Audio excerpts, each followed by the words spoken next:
bird is the fastest flyer? Which creature the best jumper? Which mammal the swiftest on 4 legs? How do the animals compare with the human Olympians?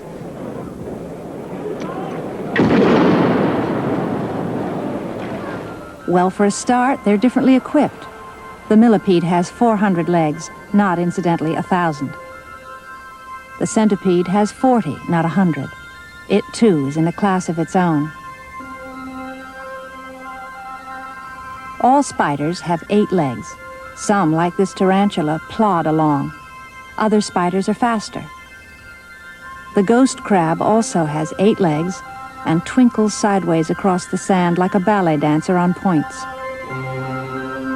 Insects beetle along on 6 legs. Most mammals have 4 and use 4. But some mammals have 4 and use only 2. All birds have 2 legs. The other 2 limbs have become wings for flying or flippers for swimming. But only penguins abandon using all 4 limbs to toboggan on their bellies.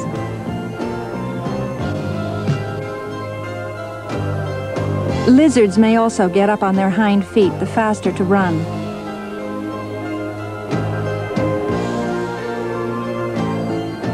The Arctic hare adopts this upright posture, the better to keep an eye on potential enemies.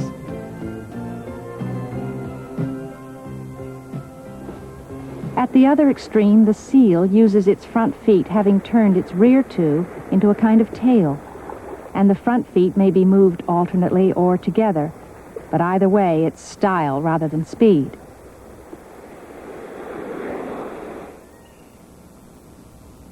Snakes, which used to have 4 limbs, now have none.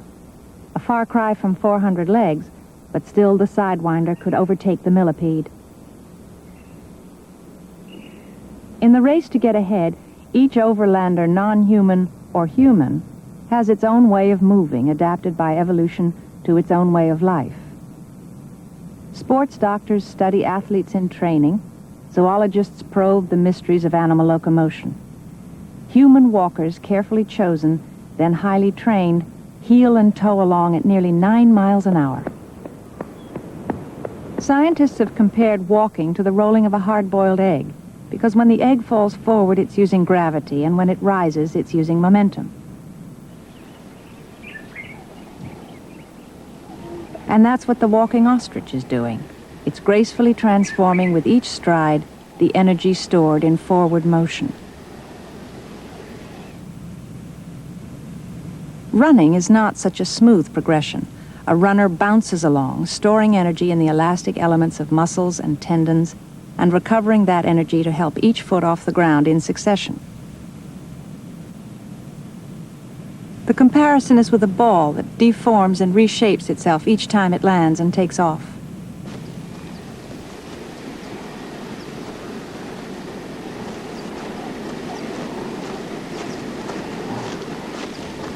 This is the world's largest animal on 2 feet at 45 miles an hour now, bouncing along on powerful legs.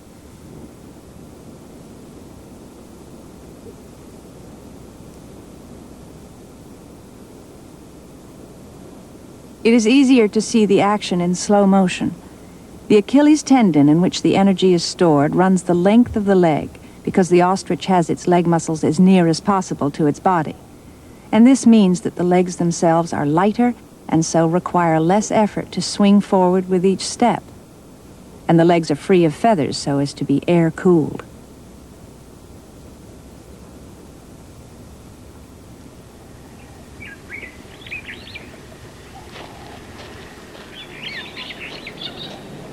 Bouncing on 2 legs together, the kangaroo is a high-speed hopper that can cruise at 25 miles an hour. A beautiful action with the tail acting as counterbalance and rudder. Once a kangaroo tops 15 miles an hour, it is saving on energy compared with a 4-footed runner.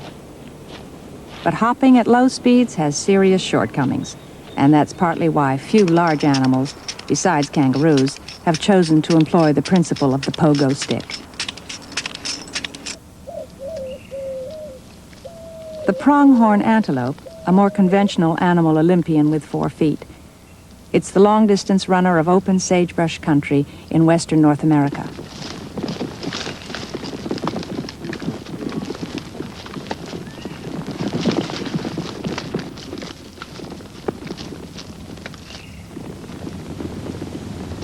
These are doing exactly 44 miles an hour.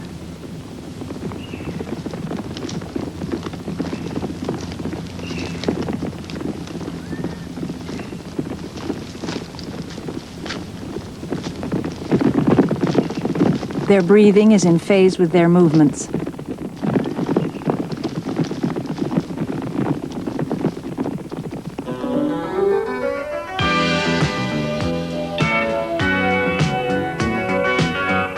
The muscles of their long, slender legs are stretched to release energy as they stride, and then shortened to absorb it as their feet hit the ground and push off again.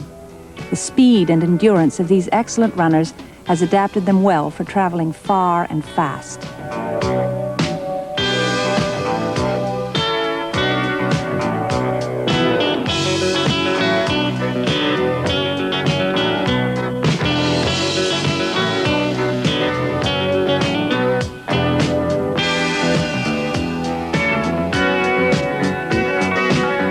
Why should the pronghorn antelope have evolved such speed? It can only be to escape enemies. Speed is a weapon which prey animals have relied on for ages in the race for survival.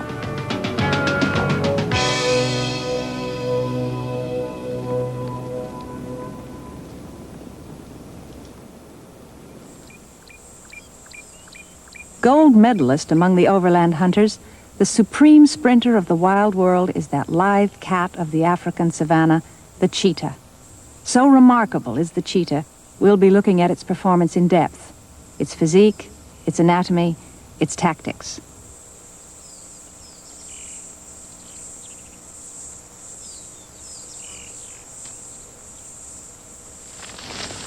The contest starts here.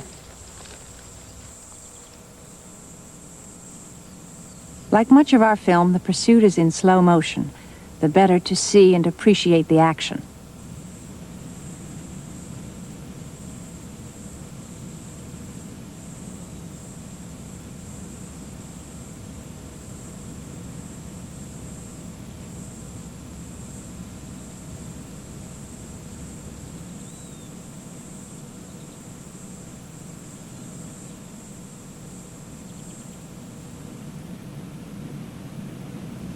To maximize its speed, the cheetah has a pack of evolutionary tricks. One trick to help lengthen each stride is to arch the spine to tuck the rear end of it under the body, so as to get the rear feet as far forward as possible before bringing them down. Then, to give the front feet maximum reach before planting them, the cheetah bows its spine the other way. So the animal first arches and then stretches its body, almost like certain caterpillars do.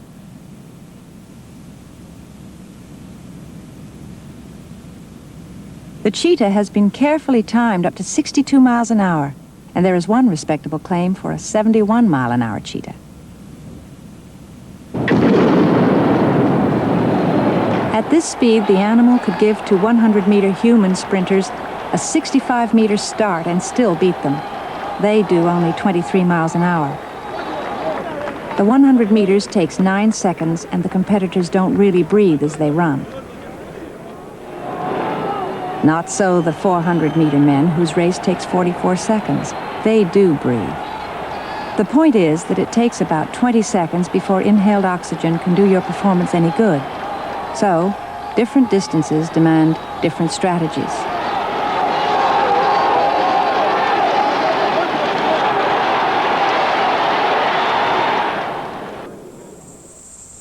Nobody knows whether our cheetah holds its breath or not, but it is undoubtedly a sprinter. So it needs to stalk its prey first to get within range.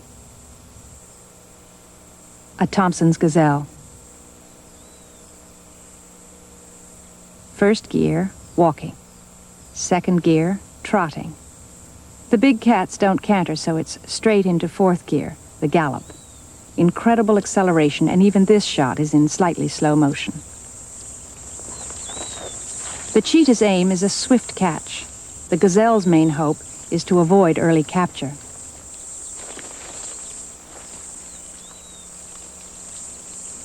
With bounds of up to 23 feet, 3.5 times every second, this cheetah is doing roughly 50 miles an hour. Why, then, isn't it succeeding? Because the lighter gazelle can more easily dodge back and forth. The cheetah gives up. Perhaps its technique is to run without breathing, and it was taken by the gazelle up to its breath time limit.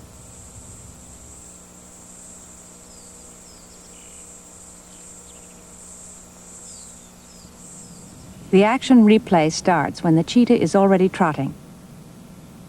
We have to remember that while the cheetah is after just one dinner, the gazelle is running and dodging for its only life. In a straight race, the gazelle would probably be caught. But the gazelle is like a pentathlon entrant who may not be tops at running, but more than makes up with exceptional skill at turning and dodging away. Why exactly will the cheetah give up? Perhaps it's just not hungry enough, or perhaps it doesn't breathe during the run and would get cramp if it carried on. Perhaps it's just plain muscle fatigue.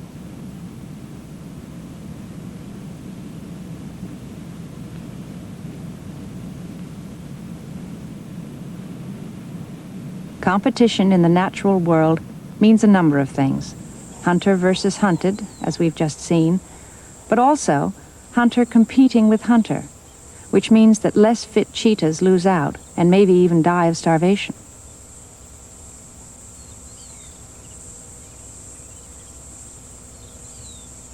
Competition also means that prey animals compete with one another to escape. The less fit antelopes lose out, and the strong survive.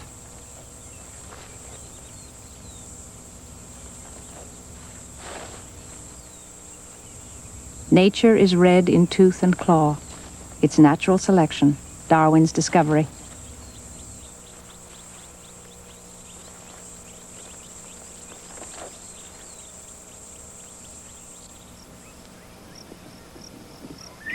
Besides running and dodging, prey animals have other tricks. Fleeing springboks display white rumps. It used to be thought that the first animal to spot the enemy warned its fellows with this white signal. A more recent theory says that a confusion of white bottoms makes it more difficult for the pursuer to pick out one from the crowd.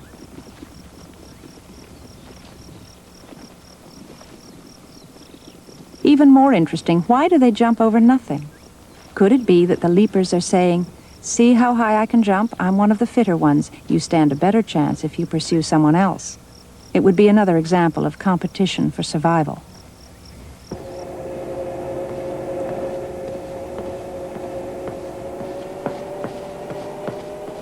To find out why some competitors are faster than others, it is useful to know exactly how they move. Different gaits or stepping patterns in human and non-human animals bring about increasing speed. A walking animal can't simply move its legs faster to gain speed. It has to alter the sequence of its footfalls.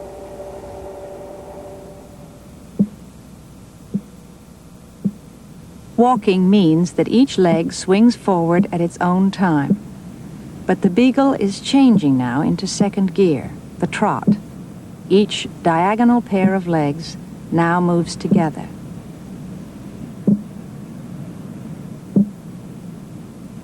Two red-taped legs down together, two green down together, and you hear in effect only two footfalls. Gradually, the speed of the treadmill is increased, and the dog willingly responds. We're still trotting, but wait for the change to the canter. The far rear leg will miss a beat, there, and now meets its diagonally opposite number. Unlike cats, but like horses, dogs do canter. Meantime, the other two legs carry on exactly the same as in the trot.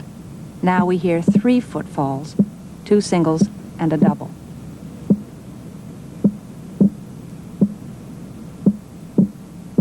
The next change to fourth gear, to the gallop, is more subtle. Almost imperceptibly, as the dog accelerates still more, the two red-taped feet that were falling together begin to come down separately. By bringing each foot down individually, each leg's muscles can make their own contribution to the animal's speed. That's how it goes its fastest. A galloping horse works on exactly the same principle.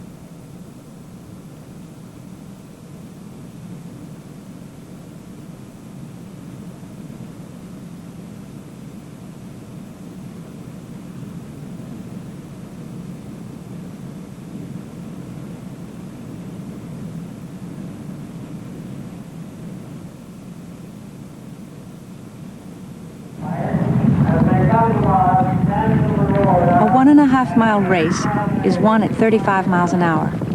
Over a quarter of a mile, the fastest racehorse ever did 43 miles an hour. The wild ancestor of both the horse and the ass is believed to be Przewalski's horse of central Mongolia.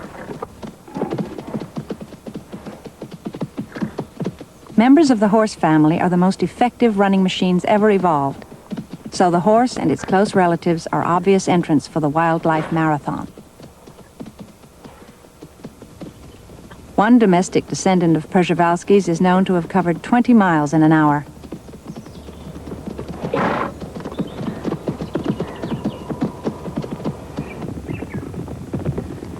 Zebras could probably do about the same, and flat out could sprint to 30 miles an hour. But it was in the dusty Somalian desert that the world record was set up. A wild ass, ancestor of the domestic donkey incidentally, is known to have sustained 16 miles at the impressive rate of 30 miles an hour. A human marathon hopeful is still a pretty respectable performer, doing an average of 12 miles an hour over 26 miles.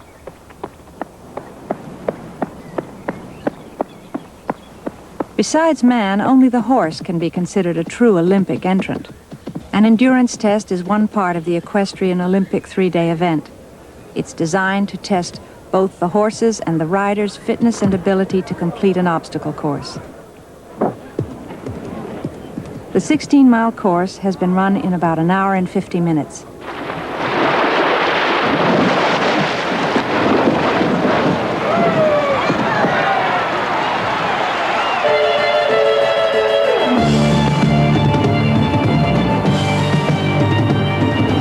Jumping skill and achievement reach a peak in the Grand Prix.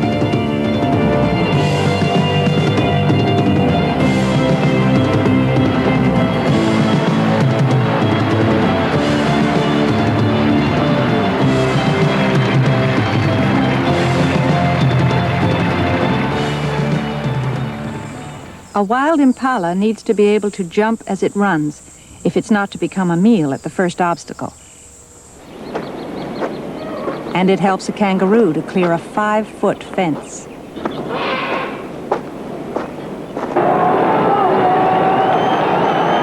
Feats like these are best compared with the Olympic steeplechase, which does call for the double skill of clearing obstacles and running at high speed.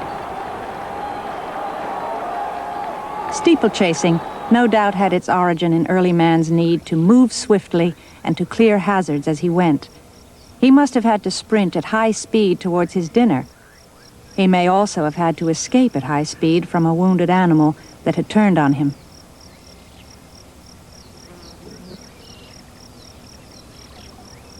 Man's remarkable jogging ability probably had its evolutionary origin in a prehistoric need to jog for hours or even days after a wounded animal. In early tribal conflict, and later in larger-scale wars between nations, the physical fitness of Greek and other soldiery was important, and competitive games were organized as part of their training. Even now, political competition between nations is an apparently inevitable aspect of the Olympic Games. Olympic competitors in both the long and the high jump run, jump, and stop dead. These kinds of jumps find no legitimate comparisons in nature.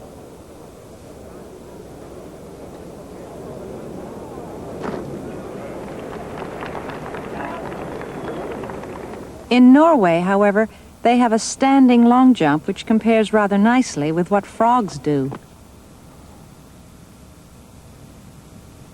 The graceful jumping of the frog is the only animal skill that's inspired an actual animal Olympics. Needless to say, in California. It's got there.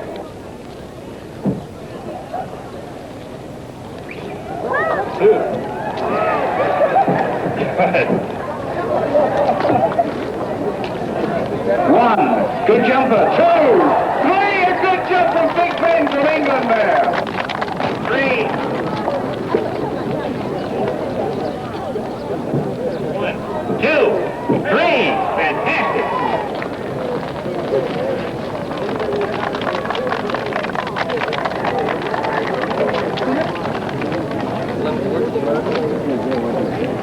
Three, a good jump from Big Ben from England there.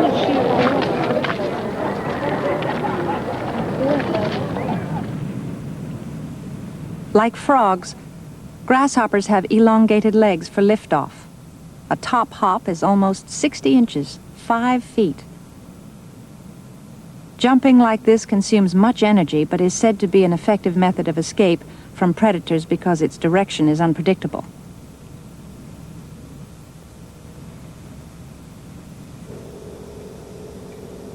High-jumping fleas disappear in a millisecond. But in this very slowed-down laboratory film, this takeoff for an 8-inch jump lifts the animal 133 times its own height.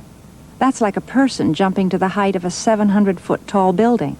The flea does it with a kind of catapult mechanism called a catch muscle, which stretches the tendon and releases it like a spring. Down he comes. Apparently insects do land randomly like this. He looks dead, but he isn't.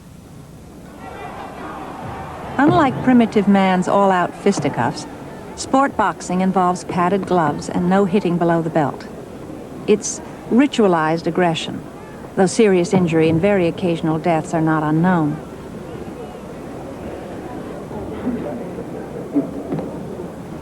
Most individual fighting in the animal world has evolved with similar conventions. This is a tournament of roughs, male birds competing for feminine favors. Physical assault in nature is usually in the interest of a mate, a territory, or dominance within a group. Intentional killing is rare.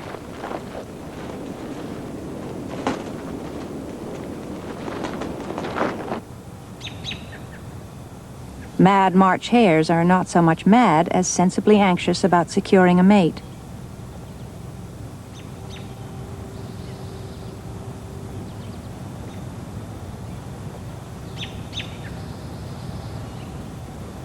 If this aggression were not so ritualized, and if the intent were to kill the rival, both of these heavyweight elephant seals would run a much greater risk of serious injury.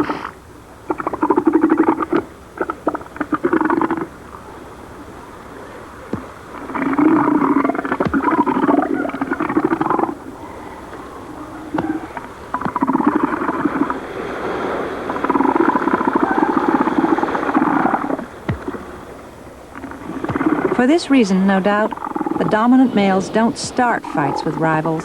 They wait to be challenged. Gazelles seldom, if ever, actually spear one another.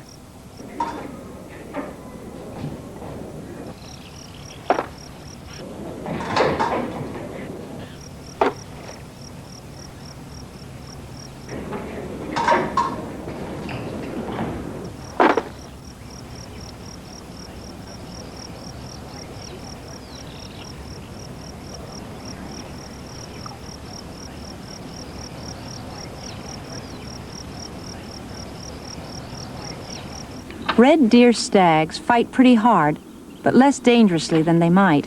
Otherwise, natural selection would have produced killer stags with sword-like horns. The shape of their actual antlers reflects the policy of fighting reasonably safely. Not that accidents don't happen. 1 in 20 stags will get seriously injured in a fight during its lifetime.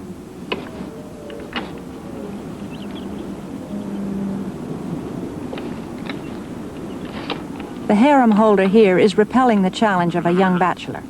If he was seeing off a pack of wolves, he would use his horns in earnest, and the range of points would help keep more than one attacker at bay. Whether it's antlers or horns, teeth or the poison fangs of a couple of rattlesnakes, they're not used treacherously, nor without warning on its own species. The attacked individual is given a chance to defend itself, and although the fights may be searching tests of strength, determination, and skill, their purpose is not to kill.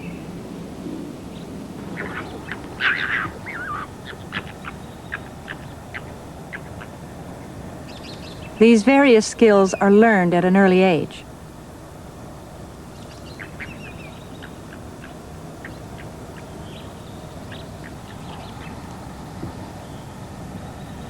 Play is not really play, but a vital rehearsal for adult life in which the tactics of competition are acted out, be it among red fox cubs in a rocky field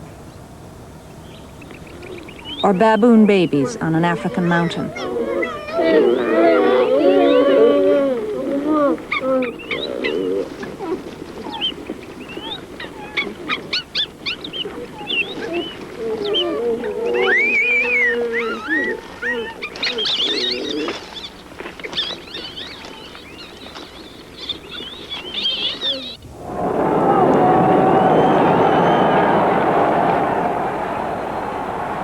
Many Olympic events employ accessories.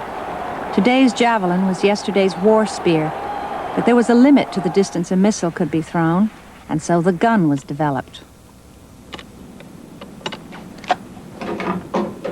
Olympic trap shooters fire at saucer-shaped clay pigeons. What could possibly be found to compare with this? Amazingly, in the quiet coastal waters of the Orient, there lives a natural marksman, a wild sharpshooter, and it's called the riflefish or archerfish. Using large and mobile eyes, the fish first spots its victim, an insect, say, but one above the surface. Fire. A powerful pellet of water shoots out. And again. The accuracy is amazing when you realize that the animal aims from underwater and has to allow for the refraction of light at the surface, which makes the prey appear to be where it isn't.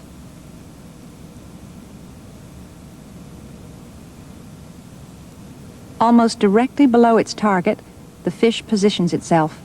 Refraction is less the more directly upwards you look. Its range is up to 4 feet. It's direct hit after direct hit.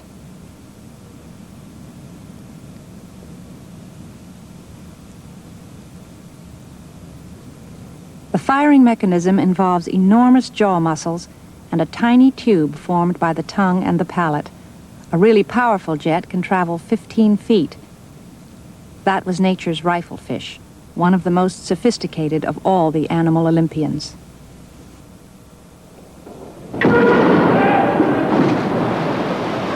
World champion swimmers do 100 meters in 50 seconds. That's 4.5 miles an hour. The animal counterparts would be among the other air-breathing creatures, plowing along the surface like the sea lion, which may be able to go 4 times as fast as the record-holding human. 20 miles an hour can be achieved by penguins when they're pursued.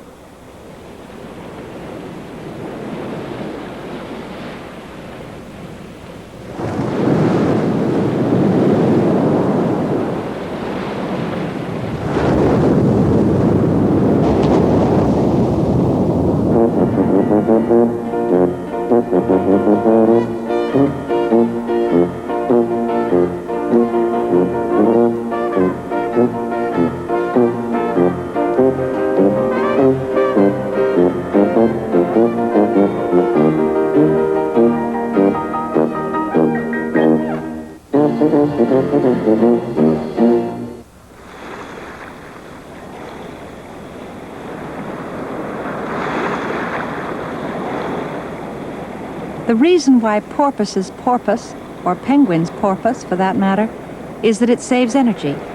It means these can reach at least 20 miles an hour.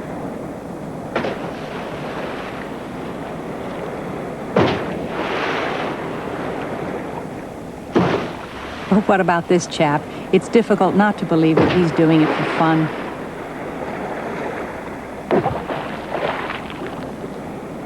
It's the kind of behavior that finds no comparison in the human Olympic Games. Animals have physical skills with which, unaided, we can't hope to compete. Man may be the outstanding all-rounder, but the animals are the real specialists.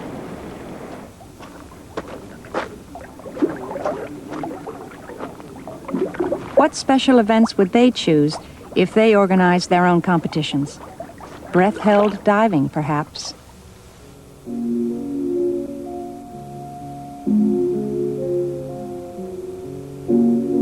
This is a harp seal, beautifully adapted in its metabolism and its breathing to withstand the severe stresses of diving.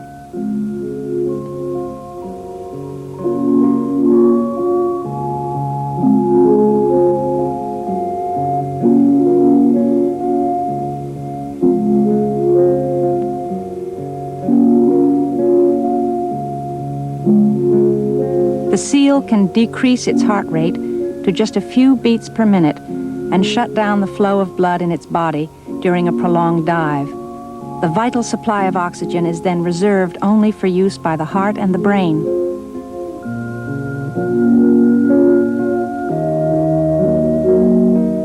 Unlike other marine animals, the seal uses its hind flippers for propulsion. The small front flippers are used mainly for steering or helping to climb up onto the ice.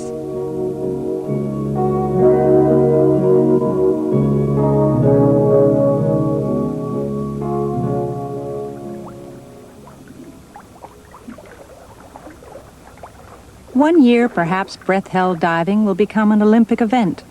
At present, the non-Olympic record is 3 minutes and 40 seconds held by a Frenchman who, with the aid of weights, descended 100 meters or 328 feet before returning with the assistance of a balloon.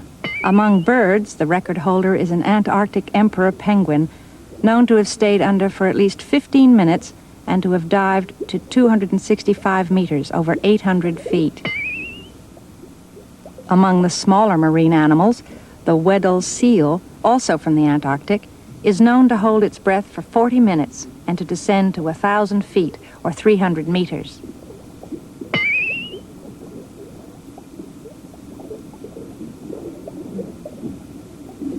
The mighty sperm whale stays under for 80 minutes and dives over 7,000 feet, more than a mile, to 2,250 meters.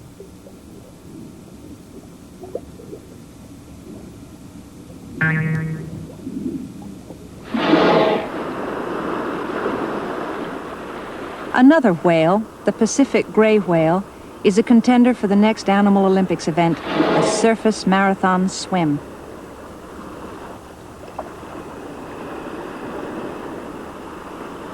After a summer season in the rich Bering Sea off the coast of Alaska, the great leviathans head south on their annual migration following the Pacific coast of North America.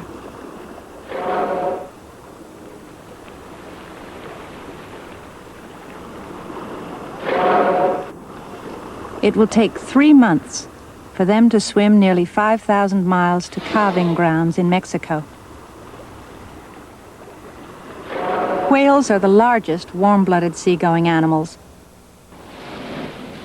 Penguins are the smallest. One species, having nested here on the Patagonian coast of South America, sets off each autumn to spend the winter near Rio de Janeiro in Brazil. It's nearly 2,000 miles, easily the greatest swimming event in the whole world of birds. Man's longest ocean swim is 129 miles. Ostriches in a desert mirage, appearing to walk on water. This Olympic feat is an illusion, but there are animals which have made the adaptation to walking on water. Pond skaters are pretty lightweight to begin with, but they spread what load they've got over 6 legs. These insects get about on water to hunt, and they detect the presence of prey not by looking, but by feeling for ripples through special sensors in their feet.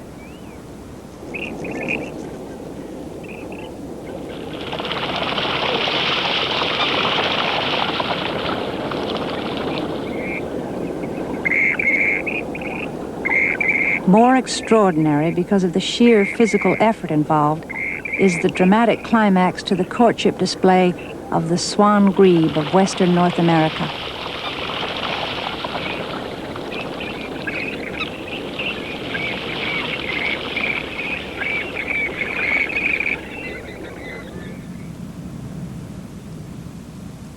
This creature is officially named the Jesus Christ lizard because it can support itself on water.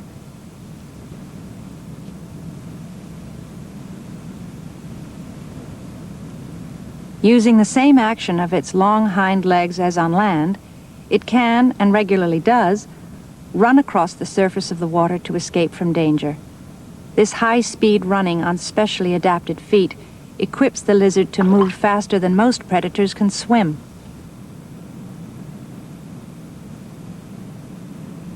At the peak of its form, the Jesus Christ lizard can run 10 yards, but it takes a lot of effort. This one, with no firm bank to take off from, is lifting itself onto the water surface. Imagine the exertion.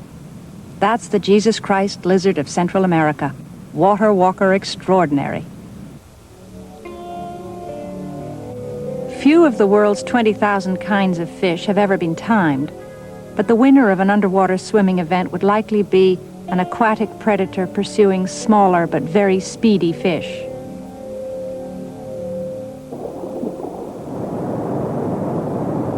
The salmon, to reach its spawning grounds, may have to negotiate a waterfall. Claims for leaps are often exaggerated. The truth is impressive enough. The record is 11 feet 4 inches. The salmon's water speed prior to emergence is 20 miles an hour.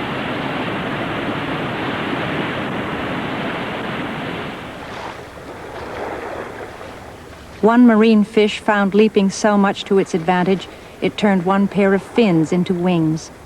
The flying fish glides 500 feet on shining webs.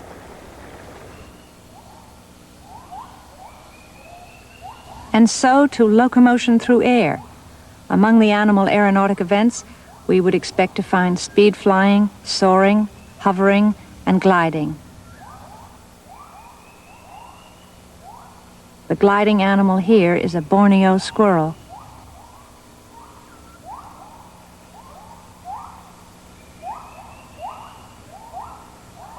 Gliding is one of the simplest kinds of movement through air. The force is gravity.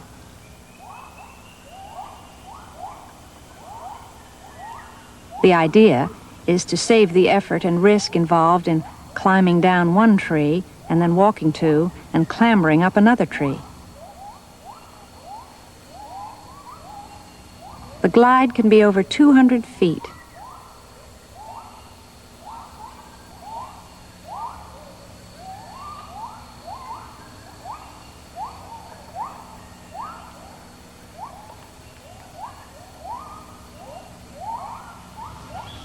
Insects must have been the first animals actually to conquer gravity, to lift themselves up by their own effort towards the sky. True flight is an achievement shared by the insects with only two other groups. First, birds who alone use feathers, and then mammals, bats that spread a skinny membrane between their four limbs. This means that most of them can no longer walk, and so they hang.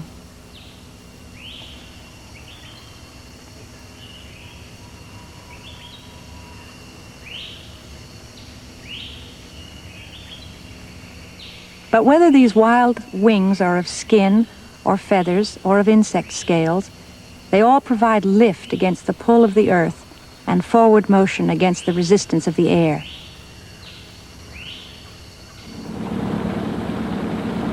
The best that man has achieved using his own body power is a flight across the English Channel.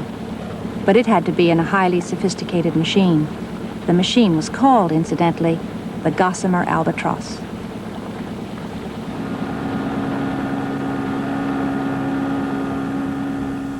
Measuring the feats of the animal Olympians is not easy. Even a trained falcon won't fly a set course.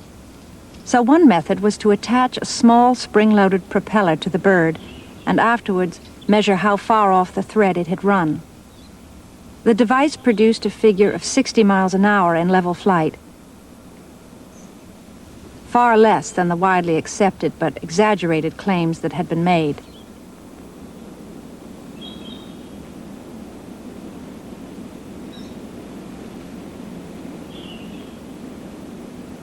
This prince of falcons, the peregrine, is a fine and a fast flyer, but the very best that we can claim for it is 82 miles an hour in a stoop.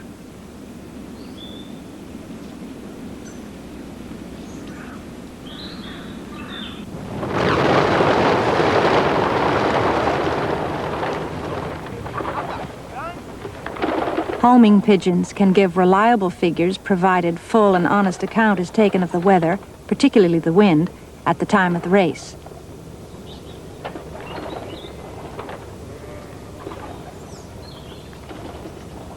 Pigeon people say that the top speed, hand on their hearts, they could claim for their beloved birds is 50 miles an hour. 45 is more usual.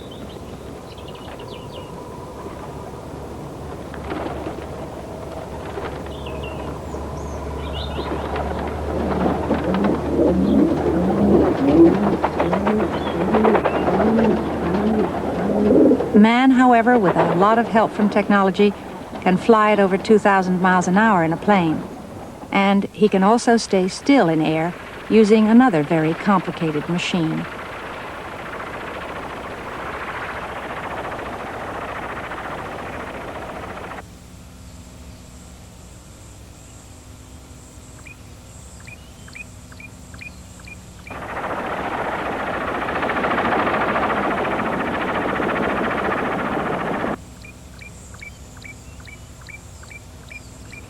Contrary to what we've all believed for years, the kestrel can't truly hover in still air. Apparently it needs a headwind to hold stationary. The pied kingfisher, however, can genuinely hover in totally still air.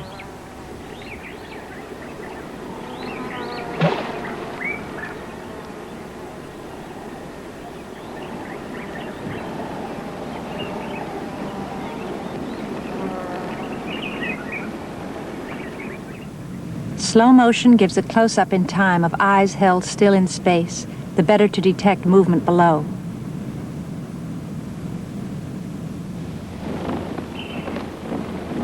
Record holders in aerobatics are the hummingbirds, but 80 flaps a second involves a lot of energy.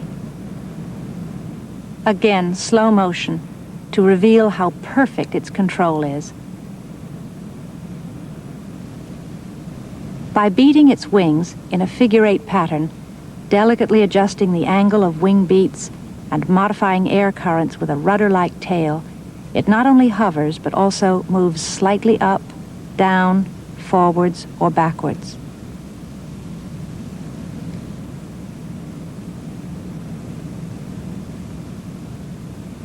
A hummingbird expends more energy than any other warm-blooded animal given its size. It must consume twice its own weight in food during the day, and it must go torpid or hibernate through the night to keep from starving.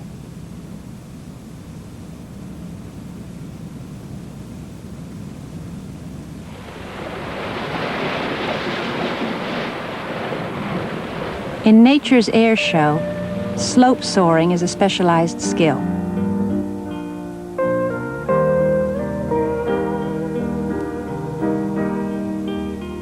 This albatross is slope soaring, riding on air deflected upwards with the cliff.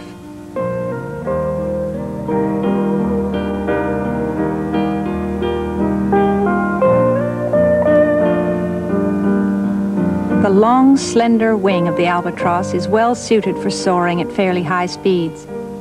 Soaring depends on forces set up between the wings and the movement of the surrounding air, which make it possible for the bird to remain airborne for long periods of time without having to flap its wings.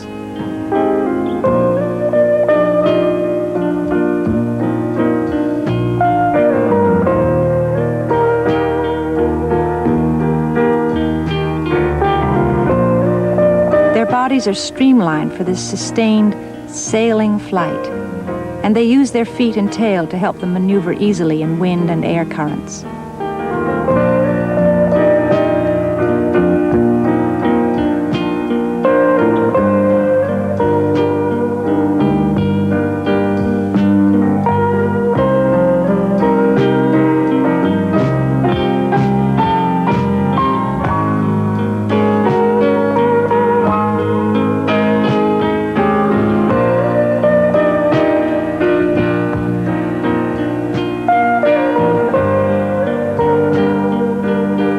With the aid of hang gliders, man can not only glide but also slope soar.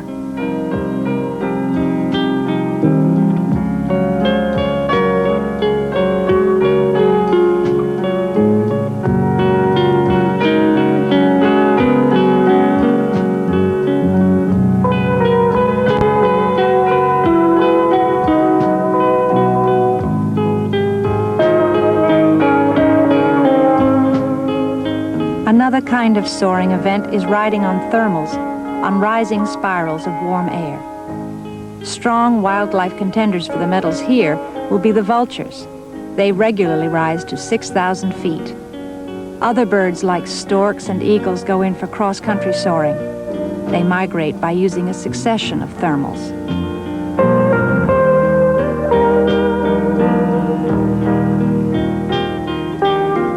The vulture's wings are adapted for very efficient gliding.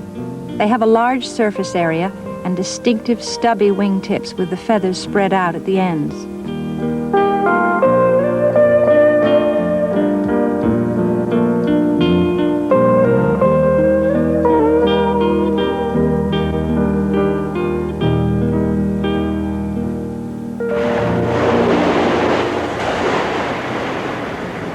A butterfly on the final stage of a flight marathon. The monarch butterfly has been known to cross the Atlantic to Europe unaided, except by a tailwind of, say, 30 miles an hour. Exceptionally favorable autumn westerlies usually bring a few across. Some only just fail. Many more must die in mid-Atlantic.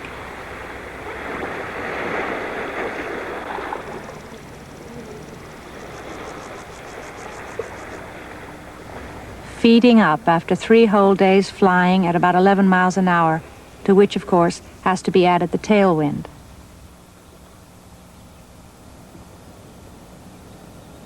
Greenland is summer home to the Greenland wheat ear, that each autumn puts on fat as fuel, grows new feathers, and then waits for favorable winds and weather. It then flies 2,000 miles to Portugal in about 48 hours. On takeoff, the wheat ear is heavy with fuel, just like a long-haul aircraft. But as plane and bird burn up their propellants, the loads lighten and flying gets easier. The wheat ear gets a gold for the longest oversea migration by any small land bird. The Arctic tern does feed as it migrates, but its marathon is still almost beyond belief. The bird, born in northern Canada, flies first the length of the Atlantic Ocean. It then rounds the Cape of Good Hope, soon to start the most hazardous leg of the journey. This is the crossing of the Southern Ocean, 2,000 miles of stormy sea. Then Antarctica, the Great White South. Helped by the prevailing westerlies, the young bird then circumnavigates the continent, literally flying around the world, although in a helpful latitude and with a following wind.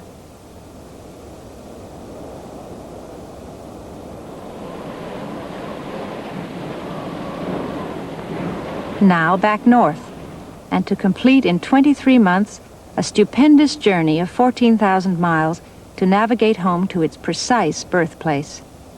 Only the round-the-world endurance of a single-handed yachtsman begins to compare with this achievement.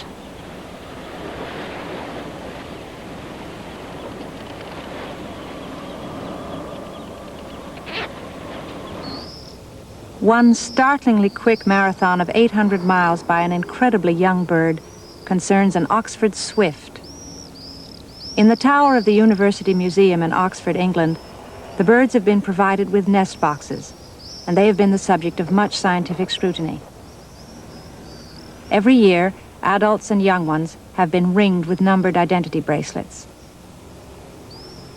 Silhouetted in the nest box entrance, a young bird just before departure. On its very first flight, our bird was to reach Madrid in Spain in less than 3 days. That's more than 217 miles a day, a prodigious feat even for as aerial a bird as the swift.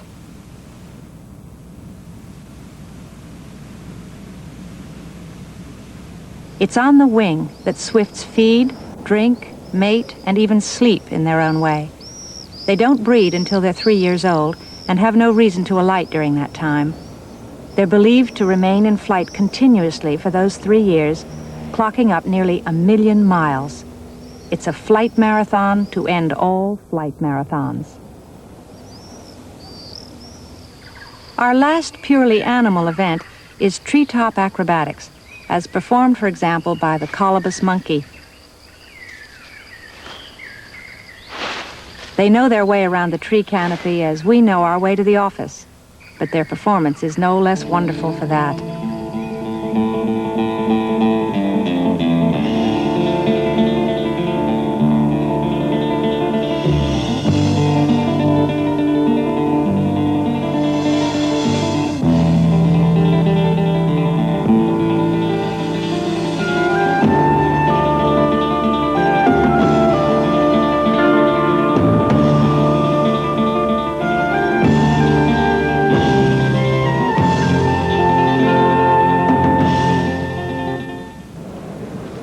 But to return to our original theme, the darlings of the Olympic audiences are the elfin lady gymnasts.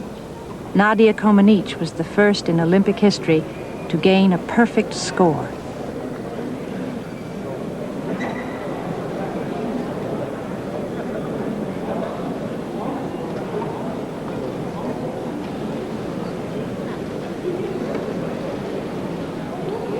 What animal could possibly offer natural gymnastic perfection? A wild gibbon, perhaps?